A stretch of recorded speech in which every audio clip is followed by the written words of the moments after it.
Alright guys, this is why you're going to go ahead and use the HDR monolithic suppressor dual thermal power scope or some shit. HDR Pro barrel. I always run fully loaded for my friends unless they need some ammo.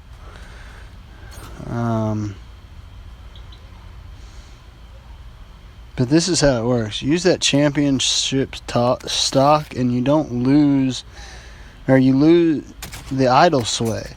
So when I zoom in here and I shoot, I'm not swaying back and forth. See, that's a connection. And then you never fly a helicopter by yourself. Downed, bye-bye helicopter, eliminated.